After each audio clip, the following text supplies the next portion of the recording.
Yo, once again, it's on. Back at you for part two. Real Kids TV. We're in the house like kitchen sinks. Now, if you didn't get an opportunity to see part one, I am going to pin part one in the comments. So it would make sense for you to go back and watch part one and then come back and watch part two. As I was mentioning to you all in part one, at the conclusion of part one, Big Dave had a vendetta, a serious vendetta against Detroit. Rightfully so.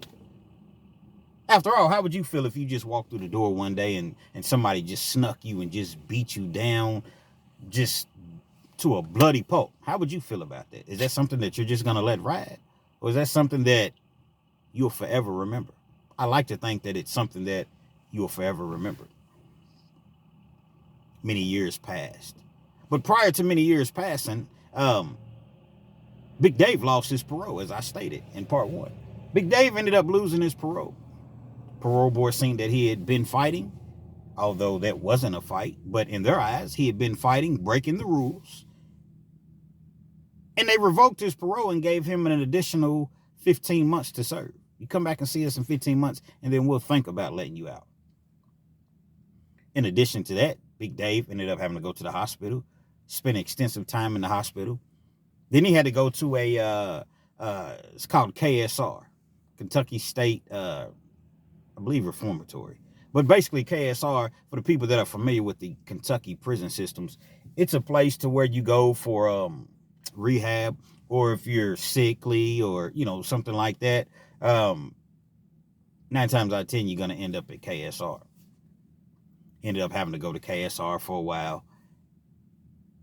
And once he actually got sent to whatever facility that he got sent to, he had to live with the thought of knowing that other people knew that he got his wig split severely.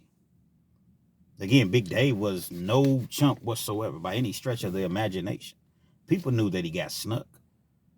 But see, slippers count. So even in the penitentiary, it doesn't even matter. Slippers count. Not too many people were going to say it to his face, but it was like, man, you got the brakes beat off you. One day, Big Dave was in the chow hall, and he had gotten into it with the dude probably 3 or 4 days prior, and they were on the basketball court. The dude that Big Dave got into it, Big Slim, man. Big Slim. And a lot of times when I tell my prison stories, and, usually the person, like if I'm describing a big person or what have you, is always big this, big that, because that's, in penitentiary, they don't really call you by your real name. If you tall and slim, hey, what's up, Slim? Now, unless you already have a name that you go by or whatever, and sometimes you already have a name, but that's just what they, refer to you as. Big Dave and Big Slim. Now, Big Slim, he was about 6'6", 6'5", 6'6". I don't know. He was a good 215, 220. He hit the weight pile too. See what I'm saying? Caramel complected dude. He was maybe about, I don't know how old he was, 27, 28. The nigga looked 40, but I know he wasn't that old. But nevertheless, they had gotten into it on the basketball court. One of the cardinal sins, stay off that basketball court. For one thing, stay out of prison. But if you do go to prison, stay off that basketball court, because it's nothing but trouble, to say the least, on the basketball court. The sun's got to bright you off. And so they had gotten into it, and Big Slim rubbed Big Dave the wrong way, because he got to mentioning, that's why my nigga Detroit, he split your wig. He split your wig. He's taunting him. It was a nightmare for Big Dave to live with anyway. He's trying to figure out how he can get back on the same yard as Detroit to avenge that beatdown that he took. As I mentioned, they were in the chow hall, and Slim was, he was in line. He was running his mouth or whatever earlier, but he was in line in the chow hall. Big Dave comes in behind him. Pause. Double pause. Big Slim don't see Big Dave. Big Dave just comes up and just socks him, like from the side, like boom, hit him with a hook and caught that boy in his eye. Caught him in his eye and just proceeded to just mop him. I'm talking about, man, he mopped him right there in the chow hall. Got to understand, Big Dave, you know, he's a big dude or whatever. So when Slim goes to the ground, man, he's getting stopped. He's getting mollywopped. I guess Big Dave, okay, this is your partner. You saying since your dude beat me down or whatever, take this with you. Big Dave goes to the hole, fighting 15 days. Didn't use a weapon. So although he kind of damaged dude, you know, kind of severely, he only got 15 days in the hole for it. Big Dave's in the hole. He catches a write-up or whatever. Lets him back out on the yard. Well, they're not going to put Slim back out on the same yard. See, think about prison. If you get in a fight, it depends on the severity of the fight. If somebody gets like hurt really, really bad, they're not going to put the two back out on the same yard. But if it's just a little fight and somebody got a little bloody nose, busted lip or something like that, and it's nothing too serious, basically you'll have to sign a consent form like, man, I don't have no problem with him, and vice versa. Nah, he don't have no problem with me or whatever, and then they'll let you back out on the yard together. But something severe, the way that Big Dave beat Big Slim down, they wasn't letting him back out on the yard. Big Dave was normally cool, but I guess his fuse was very, very short due to the fact of, I guess, the anger that he had inside of him for the, the beating that he took from Detroit. Goes back up for parole after he does his 15 months. The parole board, we see you like to fight, huh? Mr. Dave, you like to fight, huh? Well, I tell you what, since you like to fight, we're going to allow you to stay in here and fight some more. Come back and see us in 12 more months. At that point, Big Dave don't even care. He don't even have too much time left to serve his whole sentence out. They give him another 12-month setback. At that point, he's chilled out, but yet he's still trying to get to the same yard as Detroit. See, in prison, it's kind of hard. Like, you can put in for a transfer every 6 months, but it's not guaranteed that you're going to get to this institution. He was unsuccessful at this particular juncture of getting back to that same yard. So now he has to live with this out on the streets. People done heard about it on the streets. He's told people on the streets what's happened or whatever. Yeah, dude snuck me or whatever. But once again, nobody cares anything about you getting snuck. They just know that you just got, you got beat down severely. Many years passes by. As those years pass by, Big Dave is praying that he runs into Detroit on the streets. Well, Detroit's from Detroit. But he got caught up in Kentucky, so obviously he's in Kentucky for a reason.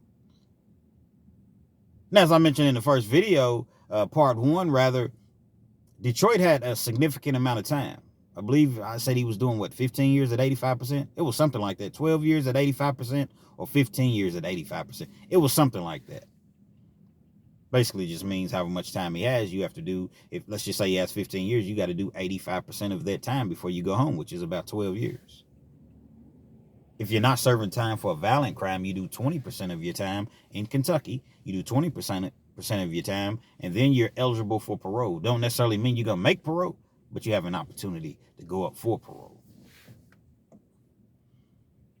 Big Dave, he's out on the streets. Like I said, at this point, it's been about 10 years has passed. He knows that Detroit is out. Still looking for him on the streets. I'm going to get him. I'm going to get him. That was his mentality. Although he was older, he was supposed to be more mature, he was not letting that ride under any circumstances. One thing leads to the next. He finds himself back in prison. Called recidivism. Recidivism rate is so high. Basically, it just means you'll return to prison. Most people that go to prison end up going back for a second time. Some a third, some a fourth. Me, I'm a 3-time loser. It took me 3 times before I finally figured things out and said, you know what? No more. Enough is enough. But that's a different story for a different day, respectfully. Y'all jump in the comment section. Let me know where you're chiming in from. I'm in Lexington, Kentucky. Let me know what city and state that you representing this morning, if you will.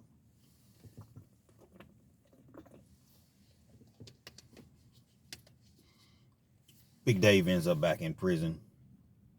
I believe he picked up an additional like 15 years, where you do 3 years, before you're eligible to see the parole board. And he ends up getting caught up with a phone. So being that he got caught up with a phone, they gave him like 6 months in the hole. His custody level was high. So he's back behind them walls. Lions, tigers, gorillas, goons, birds, hyenas, whatever you want to reference. The belly of the beast. Didn't bother him. He respected. All his homies is there. Obviously, he doesn't like to be locked up, but he wasn't intimidated about being behind the walls. Does his 6 months in the hole. He stays for a couple years. Custody level drops. They send him to a camp. Basically, a camp is just a place that doesn't have a fence. Low-level inmates. And don't get it twisted. Don't get it misconstrued. You got some guys at camps that are real live gorillas, but they've just calmed down and they've worked their custody level down because they're trying to go home. The goal is to go home, not extend your stay when you go to prison. The goal is not to go to prison, period. But you find yourself in that situation, you want to get home to your family, your kids, your loved ones, your girl, your wife. Man. You want to be sitting up in no prison around a bunch of hard ankles all the time. Big Dave works his custody level all the way down. Now he's at the camp. He's taking classes. He's staying out of trouble. He's not catching any write-ups. He's been a model citizen. He's trying to go home. He had already been up for parole twice. They denied him. They gave him 12 months each time that he went before the board. This last time, he just knows that he's going to make parole. They already gave me 2 setbacks. I ain't been in no trouble. I ain't had no issues. I haven't had everything is everything. One day the Gray Goose pulls up. The Gray Goose is the bus in Kentucky. You know how like on TV you see the prison buses and usually they're riding through a country town and they playing the country music or some sort of music in the background and you got guys and they're looking out of the window. The realization that they're about to go to prison. They're on their way to prison. Some guys will never ever get out of prison ever again. That reality is hitting them. Well, that Gray Goose pulls up.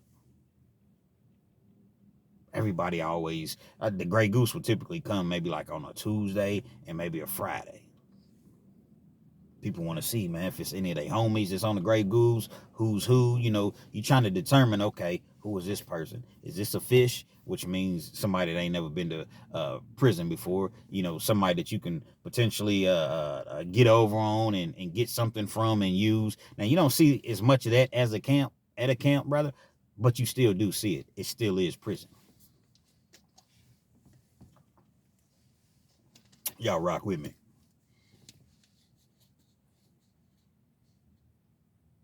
At this particular time, it's just probably 12, 13 years later. Because you got to keep in mind, Big Dave did a couple more years before he got out.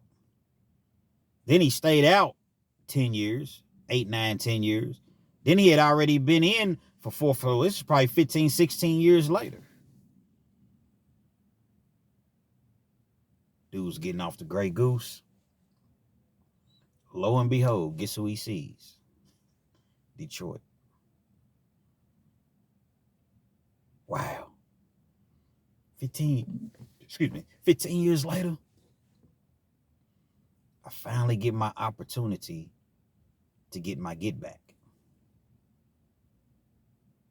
Big difference in Detroit, though.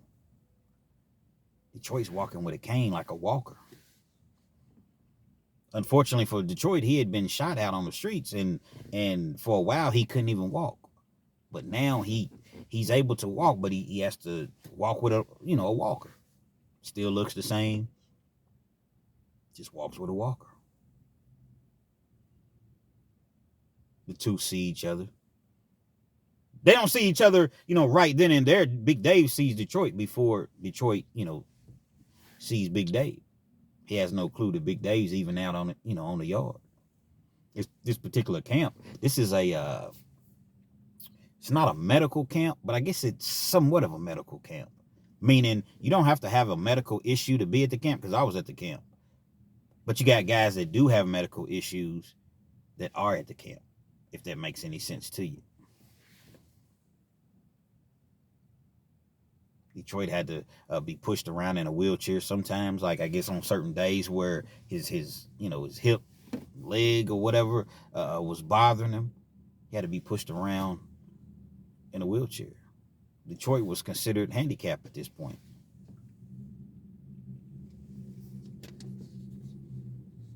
Big Dave really contemplated. He contemplated hard. After all, it had been 15 years. But the scars were still there. The mental scars were still there. Hell, some of the physical scars were still there.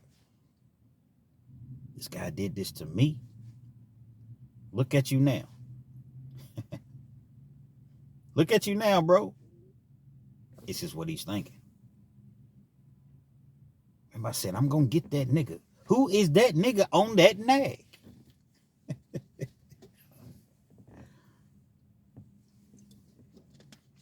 I can't let that ride. That's what Big Dave's thinking. I can't let that ride. But I guess his conscience is talking to him, man. Dude can barely even walk. Dude's on a walker, man.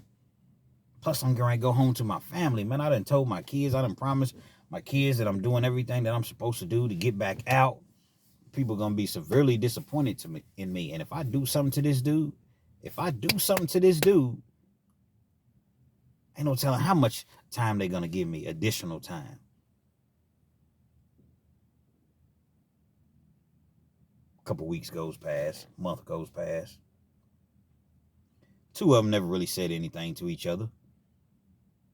But you know that people on the yard, you know that he said something to somebody. Somebody out on the yard knows that this dude split me. I'm speaking as though I'm Big Dave. This dude split me. And we on the same yard and I'm not even doing anything. Made him feel like somewhat of a chump. Not saying that he was by any stretch of the imagination, because he wasn't, but it made him feel as though he was a chump. Now, to Detroit's credit, he understood what the magnitude of him being on the same yard as Big Dave was. He wasn't checking in. Checking in means you go to the people, hey, man, I fear for my life. You don't necessarily have to say who you fear. I fear for my life, man. Get me out of here. Detroit was still a gangster. He was just a gangster on a walker. He wasn't checking in, man. Detroit would often go down to the weight pal in the dungeon. This particular camp, they call it a dungeon. They got an outdoor weight pal and they got an indoor weight pal. Well, the indoor weight pal is like the bottom of the gym, like in the basement. But they have like different rooms. So when you first walk in, you got one part of the weight pal, but you can walk through that room. Once you walk through that initial part of the weight pal, there's a second part of the room. It's one big old room, but it's individual rooms all within one big old room, if that makes any sense. Then it has like a third part. Then in the very, very back, that's what they call the dungeon. Goes down back there. Dudes will fight. But for the most part, it's just people back there working out or whatever. Remember, we were at a camp. Detroit's in the dungeon, getting it in one day, working out. Big Dave, this is my opportunity, man. This is my opportunity to get this dude, man, for what he did to me. All the promises, all the classes, everything that you've done, the positivity, the way that you've, seemingly turned your life around, all of that's getting ready to go out the window, potentially.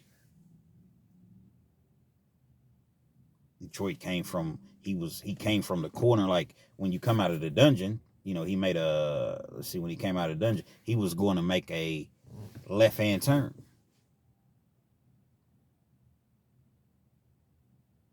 Big Dave easily could have just split him with his hands. Dude's on a walker. Big Dave said, nah, you killed my dog, guess what? I'm going to kill your motherfucking cat. And he had a dumbbell. He had a dumbbell, let's say a 10 or 15 pound dumbbell. And when Detroit turned that corner, see, there's no cameras, and there's cameras in the basement, but it's only in certain sections, and it's definitely no cameras in the dungeon. He turned that corner and he took that dumbbell. He caught him. I'm talking about, man, he caught him like right in his mouth. The end of the dumbbell caught him right in his mouth. Boom! Yeah, I told you I was going to get you. I told you I was going to get you, bitch. Boom! Hit him again. Second time he caught him in his head or whatever. All you seen was blood and teeth laying on the ground. Knocked dudes all his teeth out. Maybe not literally all of his teeth, but he knocked at least, I don't know, 4 or 5 of his teeth out of his mouth with that dumbbell. Yeah. This was an early morning workout, so it wasn't really that many people in the gym at the time, in the dungeon. Big Dave walks off. Detroit was screaming in agony, as one would imagine. He just got 4 or 5 of his teeth knocked out, blood everywhere, and he done got split. His head's busted. He's trying to hurry up and immediately get to medical, but it's not like he can run. It's not like he can actually grab his walker and hold his mouth. Luckily for him, he has some people that assisted him getting to medical. And a lot of times in penitentiary, people typically gonna mind their own business. So if they see something like that, they're typically not gonna, I'm not becoming involved in that. But it was some people that, Detroit knew or whatever, so they get him down to medical. Once they get him down to medical, you hear the alarm go off, the siren go off. Signal 7 in the gym. Signal 7 in the gym. No, Signal 7, that means something violent has happened. Something, a fight or somebody done got their wig split or somebody done, became unalive, whatever the case may be. It's a Signal 7. And that's what you're going to hear. So the alarm was going off, meaning that all the inmates get back to your dorm. But yet the Signal 7 was for the officers to come to the gym. I guess they were going to review the tapes or question people. I don't know exactly why they called a Signal 7 with the alarm going off, but nevertheless, it was a Signal 7. Signal 7 to the gym. Signal 7 to the gym. Respectfully.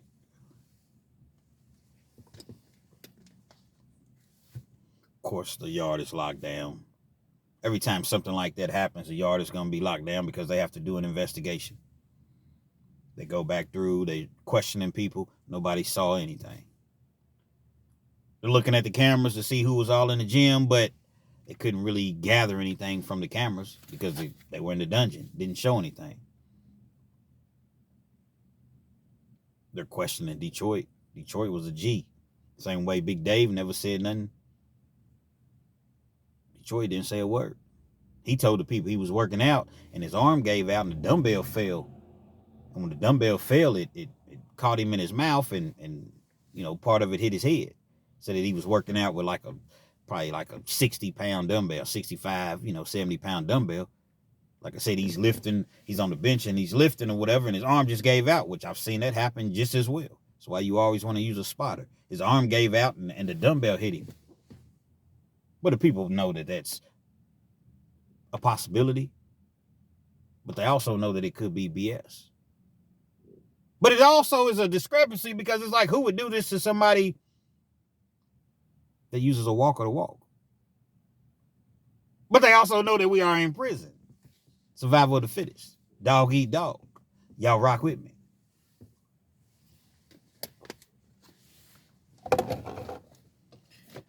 Think about it. They can only question you. They can't make you tell them anything. They can't. So if you say, hey, this is what happened, this is what happened. They went through, made everybody show their knuckles, show their hands or whatever. See if there's any cuts, scars, blood on you. They really go through their whole Law and Order type shit. Dun, dun, dun, dun, dun, dun. That's what they really go through. Of course, once they got Detroit to medical, He had to go to the hospital. He had to end up staying in the hospital, and he gets transferred out. They transfer him out to, I believe, KSR, the prison I was telling you all about earlier that Big Dave was in. Well, now Detroit ends up being at KSR. He has to have major surgery on his mouth, man. Knock that man's teeth out, man. With a dumbbell, knocked his teeth out. Nobody said a word. They didn't even have a clue that Big Dave was the individual that was, you know, the culprit. Big Dave ends up being able to go home, makes parole, goes home. In Detroit, they're both out on the streets. I would imagine that if they run into each other on the streets one day, it's still not going to be good. This is one of those situations to where it's always going to be beef. I would hope and pray that that's not the scenario, the situation, but how can it not be?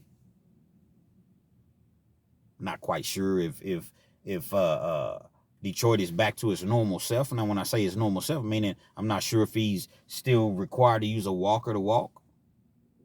I haven't seen Detroit. Seen Big Dave a couple times. Big Dave is still Big Dave. He's doing his thing. Still a big dude. He don't really work out as much now, but he's still a big dude or whatever. And when we talk, it never really comes up. What's understood doesn't have to be explained. So it's not one of those things that even needs to be discussed and talked about. Me lightweight knowing Detroit and his mentality and the way that he operates and gets down, I'd highly advise Big Dave, don't keep your guard down. Always keep your head on a swivel, which you should be doing that anyway. You imagine having your teeth knocked out? That's something that you don't even remotely want to imagine. At the end of the day, who was right and who was wrong? Who wins, who loses? I believe they were both wrong. And I believe they both could potentially lose. They already have lost.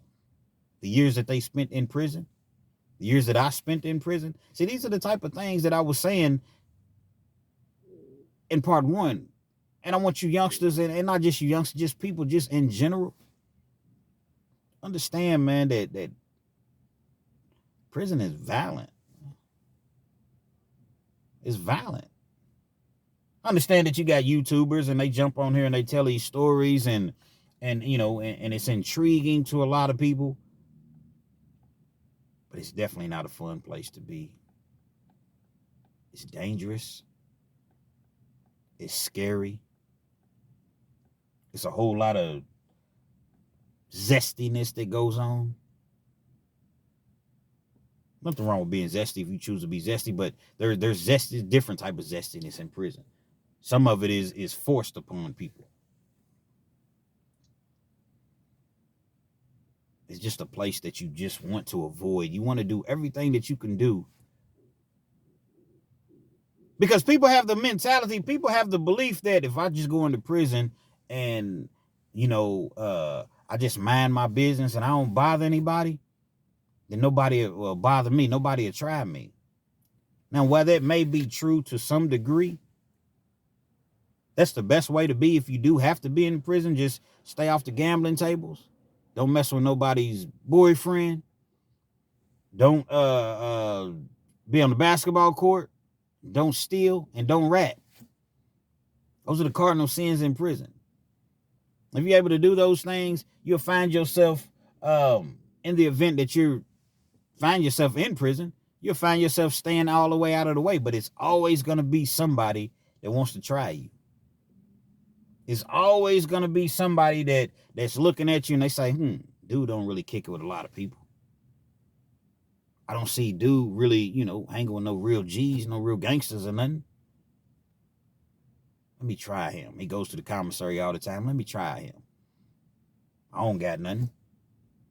Think I'm going to just starve? Wow, man, I got to do what I got to do to survive. So they might try you. Then what do you do? What do? You a man, you a mouse. You can't let nobody try you in prison, man. Because if they try you once, guess what? They're going to try you again, and everybody else is going to see it. So again, the best thing is to stay out of prison, period. But if you do find yourself in prison, always just be aware every corner that you turn, any sort of situation, keep your head on that swivel at all times, man. Because it just might be somebody that's waiting around that corner with that dumbbell or with that lock in a sock. Detroit hit Big Dave with, and stomped him all the way out, and maybe somebody waiting to split your wig like that. See, Big Dave, he could have finished Detroit all the way off. Once he done already hit him with the dumbbell twice, he's already in shock. He doesn't know what's going on. It ain't like he can run nowhere. I guess Big Dave came to his senses and, nah, I got my get back. I ain't gonna beat him like he beat me. Whatever the case may be, both guys were able to come through that, to live through that. But again, I don't know what's going to happen when them two guys run into each other. Not even sure if Detroit's even still here. There's an old saying, 2 mountains may never meet, but 2 men will. And it's one thing for certain, 2 things for sure. If them dudes ever run into each other out here on these streets, I just hope and pray that I'm not around, because I want no parts of that environment. Real Kens TV. Hopefully you like the video. Feel free to comment. Definitely share. Subscribe to the channel if you're not already subscribed, and be sure to hit that post notification. So anytime I bring you this action and this heat, guess what? You're amongst the first to receive. I apologize about the glare. The sun is shining, but it's like 8 o'clock in the morning. So I definitely want to bring you all part 2. People been asking for it. Again, I'm going to pin part 1 in the comment section, so you can get an opportunity to watch part 1. Go check it out. Real Kens TV.